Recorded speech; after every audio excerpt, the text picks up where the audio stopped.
amigos, ¿cómo están? Yo soy Gaby. Y yo soy Poncho. Y como cada semana nos vamos a terapear de finanzas.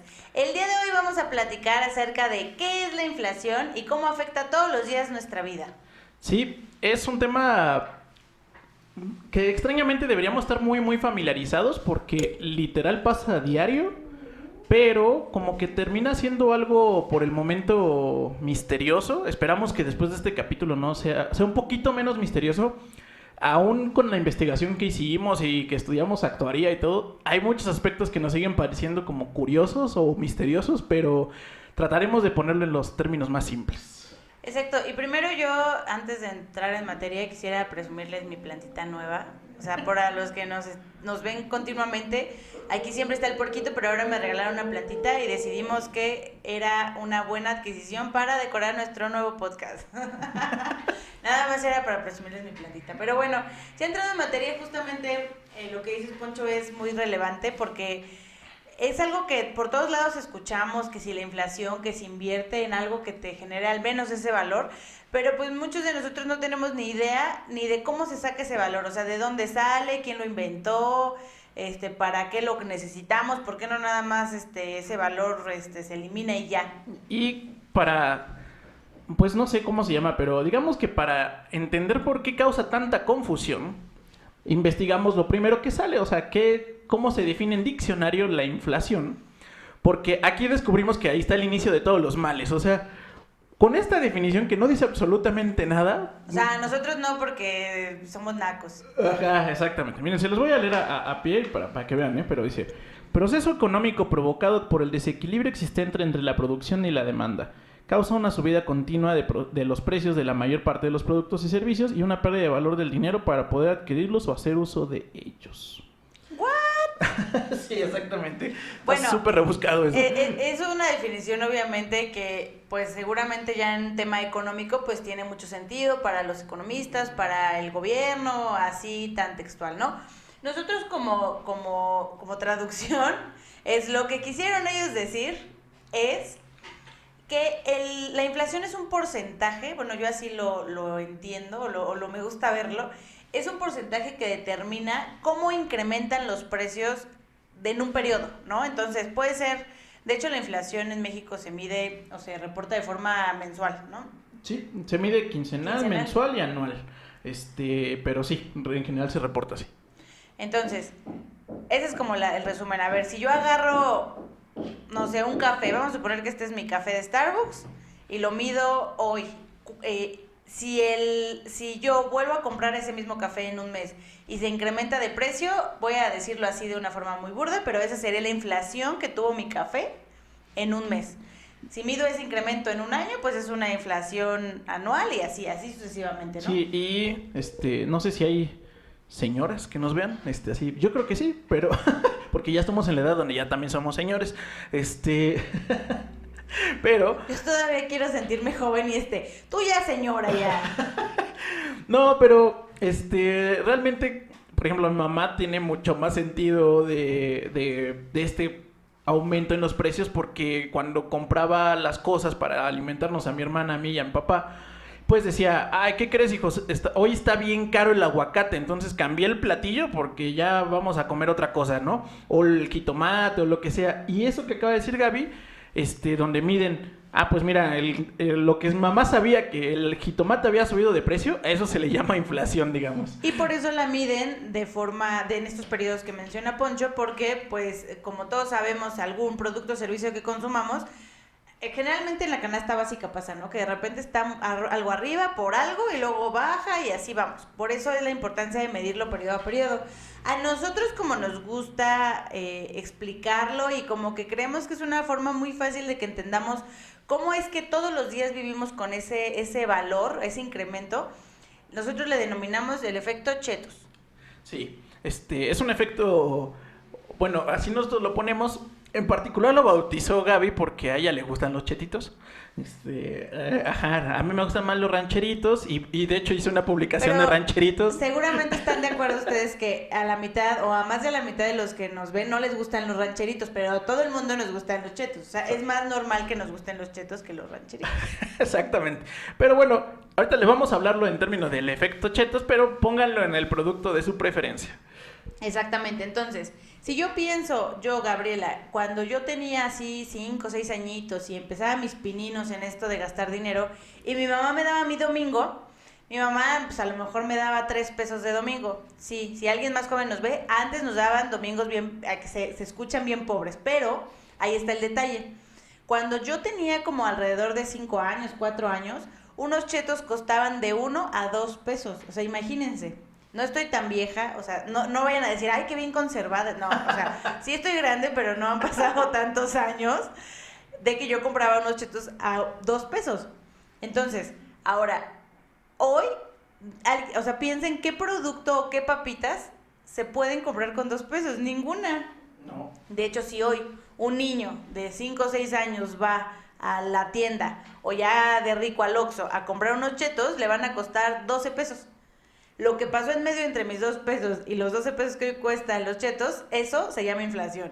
Sí, y de verdad lo pueden ver y medir, por eso decía que le llamamos chetos, pero llámenlo en el producto que ustedes gusten, ¿no? Hay, por ejemplo, hubo una vez que alguien me contestó, no, a mí lo que me gusta es la coca, ¿no? Bueno, la coca cuando estaba chiquito costaba 3, 5 pesos, ¿no? Y hoy cuesta pues al menos el 12, ¿no? Dependiendo de la presentación, y pues es un chorro de dinero. ¿Cómo se afecta eso? Porque pues ustedes dirán, bueno, pero ¿a poco sí lo incrementa el señor Sabritas tal cual con la inflación? No, pero sí, ¿no? O sea, a lo que sucede... Más bien es al revés. Exactamente. Porque justamente estaba pensando, otro producto que yo compraba así de chiquita, así cuando iba por mis chetos, eran picafresas. Y me acuerdo que compraba como 5 o 6 picafresas por 1 peso. Hoy creo que creo que una te ha de costar 1.50, una sola. Una sola. La proporción no se mantiene, pero sin embargo, digamos que todos esos incrementos de precio nos van a dar un indicador. Nos van a dar un indicador porque al final o sea, no hay como tal una inflación de chetos, una inflación de picafresas, no, o una inflación de Coca-Cola. Hay una inflación del país que justamente busca medir estos incrementos que hay de muchos de los productos que consumimos en el país. Exactamente. Y bueno, esto ya nos lleva a pues que una vez entendido que el efecto chetos nos afecta a todos, ¿no? Y que afecta sí los chetos, pero además todos los productos que consumimos, pues hay alguien que se encarga de medir eso. Antes era el Banco de México. Y de hecho, en el capítulo que hablamos un poquito del Banco de México y qué hacer con las monedas de 10 centavos, la persona que nos explicaba un poquito de las funciones del Banco de México nos decía que antes ellos lo medían, pero era un poco raro porque el Banco de México, su función principal en la vida, o una de sus funciones o metas principales, es tener a raya la inflación. Pero ellos mismos la medían, entonces como que había un conflicto de intereses. Entonces, pues ya dijeron, no, como que aquí suena raro que yo me mida y yo me juzgue, ¿no? Exactamente, y entonces ahora la institución encargada de ayudarnos a medir cuánto vale la inflación o este incremento de precios, le voy a llamar promedio, aunque seguro tienen un cálculo un poquito más elaborado. Así que si alguien del INEGI nos está viendo, no se enoje conmigo, yo soy ignorante, no se enoje, ¿no? Entonces, ahora es el INEGI la que lo lleva midiendo ya un ratito. Y pues, ¿qué hace el INEGI? El INEGI lo que hace no es tomar todo lo que consumimos, sino hace estudios de cómo ganamos dinero y en qué lo gastamos los mexicanos, y entonces recopilan información de los precios de los productos más representativos a nivel gasto de los mexicanos. Es decir, tú puedes ver a lo mejor un producto, ¿qué será que no comamos? Unos rancheritos. Vamos a suponer que nadie comiera rancheritos más que Poncho. Exacto. Entonces, como nada más Poncho consume rancheritos, pues ese no va a ser un artículo que vaya a influir en la medición de inflación. Pero si como yo, la mayoría de los mexicanos compra chetos, entonces los chetos sí van a estar en los productos y servicios que se van a tomar en cuenta para medir la inflación. Sí, es correcto. Y aquí, bueno, cuando estos episodios me gustan porque saca lo ñoño de nuestra parte, investigando un poco del tema de la inflación, pues es muy interesante porque, digo, obviamente la metodología, pues sí se puede decir que es mundial. O sea, tú vas y mides los productos y entonces ves los incrementos y ya, ¿no? Pero es muy interesante ver que la inflación no se puede medir en cualquier lado de la misma forma. Es decir, por ejemplo, para Estados Unidos seguramente, le decía Gaby, pues el tomate, ¿no? O sea, pues seguramente no está en un indicador de Estados Unidos en la inflación el tomate, ¿no? ¿Por qué? Pues porque ellos no hacen salsas absolutamente de todo, ¿no? O sea, en México consumimos toneladas y toneladas y toneladas de jitomate y tomate. Y entonces para nosotros es un indicador súper relevante si el jitomate o el tomate sube o baja de precio. Y puede ser que en Estados Unidos, en Europa, pues esos productos son así como yo con los rancheritos, ¿no? O sea, como que nadie los pela, nadie los consume. Quiere. Exactamente. Y entonces o sea, está bien interesante porque además de que se va a medir qué porcentaje estamos pagando adicional por los productos que consumimos, pues realmente hay un estudio base de lo que nos gusta consumir a los mexicanos, ¿no? Hay unas cosas que son súper obvias que pues la mayoría consumimos porque es a fuerza, ¿no? A lo mejor la gasolina, por ejemplo, pues es un producto que pues va a estar a fuerza, o sea, la mayoría. La tortilla. De esos indicadores base, ¿no? También. Y seguramente, digo, aquí se mide a nivel nacional, pero estaría súper interesante entender la inflación, a lo mejor por estado, ¿no? Porque a lo mejor aquí consumimos un montón de bolillo, ¿no? Aquí en la Ciudad de México es torta de chilaquil, torta de tamal, todo. Pero pues si a lo mejor en el norte el bolillo, pues sí, pero a lo mejor la tortilla de harina para allá sí pesa, y aquí creo que hay 5 pelados que comen tortillas de harina, ¿no? Entonces yo soy una. Quírenme los del norte, me encantan las tortillas de harina. Pero digo, o sea, eso ya es como un sueño guajiro mío, porque al final sí se mide de forma nacional, pero seguramente si se midiera por estado así se vería, ¿no? Para nosotros X producto es representativo, para otros estados no lo es, y entonces así es como van midiendo el comportamiento de los precios y hacen un promedio de todo eso que consumimos y de cómo ha incrementado. Es decir, agarran 5 articulitos, por decir, y dicen, ¿cuánto cuesta ahorita comprar esos 5 artículos que consumen mucho los mexicanos? ¿No? Entonces vamos a ponerle el nombre, así como Sofía Niño, tortilla, pollo, jitomate, ¿no?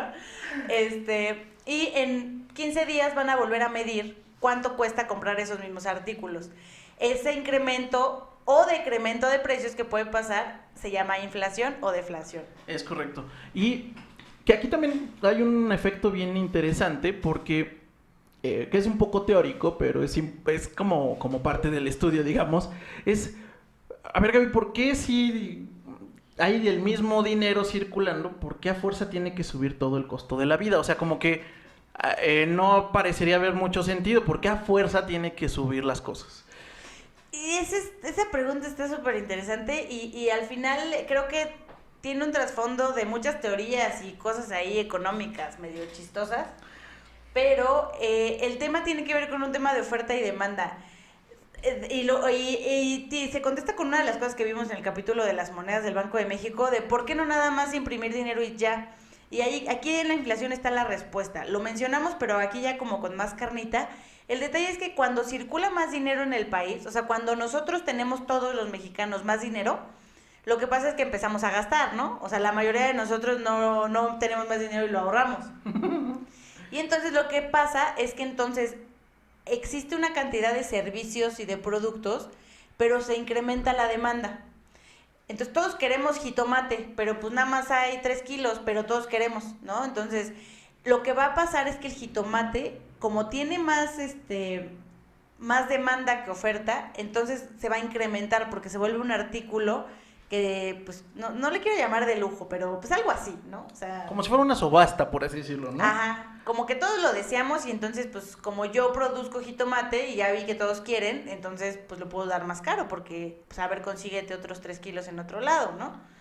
Entonces, eso lo que causa es que, pues, justamente pasa esto de los precios. Mientras más dinero circula, más cara se vuelve todo. O sea, empieza a haber una cadenita ahí de cosas. Sí, si me suben la gasolina, yo le tengo que subir al jitomate. Si yo soy productor o transportista de jitomate, entonces ese se lo pasa al señor de la central de abastos o al Walmart o a la cadena que ustedes donde consuman, y luego tú dices, ay, otra vez ya subió esta cosa, y vuelves a gastar. Entonces compraste ese jitomate, y entonces digamos que tú te dedicas a, pues no sé, a lo mejor asesorar personas, ¿no? Como nosotros, o no sé, o sea, la profesión que ustedes gusten y manden, y entonces dices, oye, pues si yo la cobraba en 400 pesos, ¿no? O yo cobraba un servicio en 1,000 pesos, y ahora me subieron el del jitomate, y me subió el de tal, y me subió tal, para que a mí me alcance a seguir comprando todos esos bienes que yo compro, pues tengo que también trasladar eso a mi servicio. Esa cadenita de, pues sí, es que si a él le cuesta más, a él le cuesta más, entonces yo pago más y entonces yo también el servicio que ofrezco lo vuelvo a dar más caro. A eso, ya en conjunto y medido, se le llama inflación. Y el chiste aquí es que, y aquí está bien interesante también eso, que no tiene que ser tampoco tan alto, porque si es un efecto natural, va a pasar sí o sí, pero tiene que ser de una forma relativamente medida. Sí, exactamente, y esos indicadores dan cosas, digamos que a nivel país dicen mucho. No es lo mismo tener una inflación del 3%, que es lo que el Banco de México busca, que tiene que haber incremento de precios, pero es un incremento moderado, a que se nos dispare a 50%, ¿no? Imagínense que de un mes a otro algo valga 50 veces, 50% más, pues no, o sea, o en un año, pues es muchísimo. Entonces, sí es un indicador importante también que tiene que subir, pero aquí algo muy interesante que medio dije hace rato es, como el Banco de México mide la inflación de forma quincenal, mensual y anual, es posible que exista una deflación. ¿Qué significaría eso? Que los productos cuestan menos que lo que costaban el periodo anterior. O sea, este mes compré mi café en 10 pesos y el siguiente mes ya cuesta 8. Es decir, cuesta menos. Nos cuesta trabajo creerlo, pero en este mix de productos que consumimos puede llegar a pasar. Sí, y de hecho casi que tradicionalmente sucede en los mismos meses, que es por ahí de marzo, abril y mayo, más o menos. Si checan el histórico de inflación, van a ver negativos ahí. La primera vez que descubres eso es como una locura, es como, ¿en serio las cosas cuestan menos? O sea, porque además en percepción o una forma intuitiva, siempre tenemos la percepción de que todo siempre vale más. En el macro, en el general y en el anual, este país nunca ha registrado una deflación, pero si lo vemos en el zoom mes a mes, sí vamos a encontrar casos casi históricamente en los mismos meses con una inflación, o más bien con una deflación, que quiere decir que los productos valieron menos que el mes pasado. Ahora, eso no necesariamente es malo. De hecho, en la información que publica el Banco de México, ellos mismos mencionan que economías de primer mundo generan de forma anual deflaciones, porque es conceptual. O sea, ahí pues obviamente hay que entender el hecho de que yo tenga mi dinero invertido con algo que me dé inflación, me puede generar una minusvalía o una pérdida en un periodo. Pero a nivel país es bueno, porque lo que quiere decir la deflación es que lo que compraba hoy ya me va a costar menos.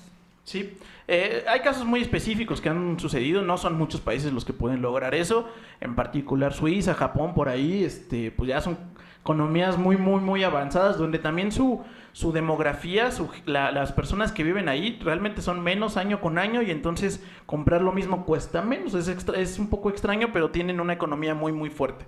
Son casos muy atípicos. En el caso de México nunca se ha registrado en el anual eso, pero sí hay meses muy específicos con una inflación muy pequeña, o más bien negativa, y también tradicionalmente hay una inflación muy alta en ciertas épocas del año, que son los últimos, pues prácticamente 3 meses, ¿no? Podríamos decirlo. Y aquí sí un warning es que siempre alguien llamado un periódico por ahí del Financiero, El Economista o algo así, yo creo que porque no tienen nota en el día, dicen, inflación del mes de noviembre, toca un techo del 10%. Y pues la respuesta es sí la toca, pero pues también el año pasado y el antepasado y el antepasado. Sí, de hecho, como el Banco de México hace muy bien su labor y busca ahí nivelarla y controlarla con varias estrategias que esperemos algún día alguien nos pueda venir a platicar,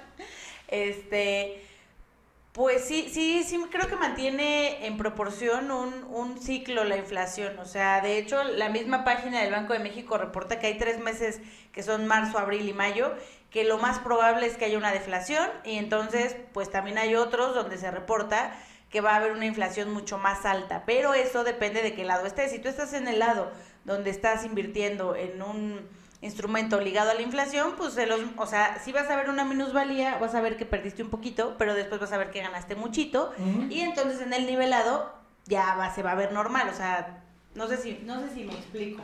Sí, básicamente lo que, o sea, yo siempre hago como el ejercicio mental con todos los que platicamos del tema, es como, Bueno, o sea, si la inflación fuera consistente y creciera al menos 1% cada mes el costo de vida, que eso parecería ser muy intuitivo, ¿no? O sea, como si te dijeran, ¿subieron las cosas 1%? Sí, ¿no?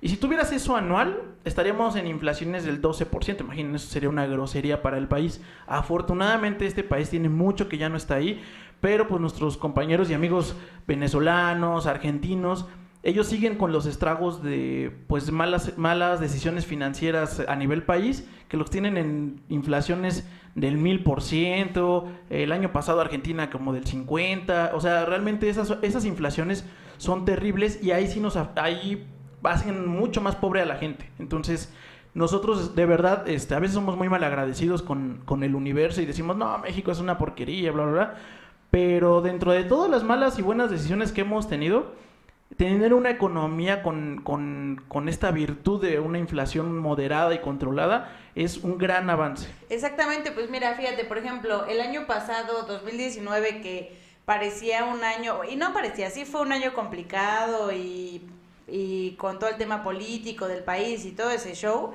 aún así tuvimos una inflación de 2.83%, o sea, nos fue bastante bien en términos de inflación. Y por lo que haya sido, bueno, el Banco de México busca controlarla, si fue el gobierno, si fue el Banco de México, no importa. Lo que importa es que no se incrementaron tanto los precios.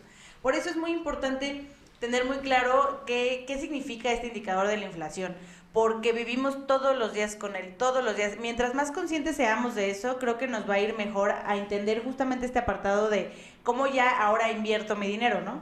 Sí, que bueno, ya aquí pues digamos que ya en conclusión, o lo que queremos que se lleven un poquito o mucho, es que es importante entender este indicador, porque cuando o van a ver mucho en nuestra página, en Cultura Financiera, en la página financiera que ustedes digan y manden, mete tu dinero y que te dé al menos la inflación. Pero ese consejo tiene mucho sentido y no crean que es porque o sea, es una caja misteriosa, etcétera. Sí, pero conceptualmente es importante entenderlo, porque si yo no tengo mi dinero trabajando al menos a la inflación, lo que sucede es que cada año mi dinero, por lo tanto, compra menos. Es decir, estoy perdiendo dinero. No físicamente, o sea, si tú tienes 100 pesos y los guardaste del 2020 al 2021, tu billete es el mismo. El tema es que tú, aunque no lo reconozcas en tu día a día, aunque a lo mejor no lo veas o no lo percibas, esos 100 pesos es como si le rompieras un cachito, que bueno, ahí nos regañaría nuestra amiga del Banco de México porque lo vas a cambiar y ya, pero a lo que me refiero es, le quitas un pedazo y dices, mira, estos 100 pesos ahora valen realmente 96 pesos. Sí, y de hecho, como regresando un poquito al efecto chetos, es como si yo chiquita, Gaby chiquita, imagínense así chiquita, esos 2 pesos que valían los chetos los hubiera invertido. Entonces, como los invertí en un instrumento que me dio al menos la inflación, es un ejemplo muy burdo, pero más o menos sí funciona. Entonces, si yo llego a 2020 y me quiero comprar unos chetos, lo más probable es que como lo invertí durante 15 años, 20 años, lo que tengo hoy disponible es casi lo equivalente a comprarme unos chetos, ¿no? De 2 pesos. Gaby no tiene 20 años, para quienes... No, hace 20 años que yo podía comprar, quemándome. No, hace 20 años que yo hubiera guardado mis 2 pesos. Bueno, lo que pasaría es que ahorita tendría a lo mejor muy cercano a los 12 pesos que cuestan unos chetos. Ahora, ¿qué pasa si no lo guardo? Siguen siendo 2 pesos. O sea, yo en mi cajón, en lugar de meterlo en una institución financiera, lo meto en mi cajón y pienso, en 2020 me voy a comprar unos chetos. Entonces ya hoy agarro, saco mis 2 pesos, voy al Oxxo y le digo, señor, me vende unos chetos y ¿qué creen que va a hacer el del Oxxo? Se va a reír de mí, me va a decir, está loca, ¿cómo cree que con 2 pesos va a comprar unos chetos? Pero sigue siendo la misma moneda, sigue siendo el mismo valor unitario, pero no el mismo poder, no tiene el mismo poder de compra. Exactamente, ahí está el detalle. El valor adquisitivo es el que se perdió. Tu moneda sigue valiendo, tu moneda, pues en vez de ahora unos chetos, ahora compra a lo mejor unos chicles, ¿o no? Creo que ya nada, o sea, unos Clorets, ¿no? O las picafresas, tal vez, en vez de unas papas. Eso es lo que sucedería con su compra. Pero es terrible ese efecto. La mayoría somos víctimas de pronto de ese efecto porque no ponemos nuestro dinero en algo que sí genere, aunque sea eso. Siempre debe ser como el ínfimo. Pues no gané mucho, pero al menos no perdí valor adquisitivo. Sí, ya cuando tienes un instrumento que te da un rendimiento más allá de la inflación, pues a lo mejor te alcanza para comprarte unos chetos y 2 picafresas, ¿no? Exacto. Pues ya, chido, ¿no? Pero bueno, pues esperemos que les haya gustado mucho este capítulo. Esto fue Terapia de Finanzas. Y recuerden seguirnos en Facebook, @galasesores. En Instagram estamos igual. Aquí estamos en Terapia de Finanzas, en YouTube y en Spotify. Muchas gracias, los queremos mucho y recuerden estudiar la inflación mucho. Nos vemos. Bye.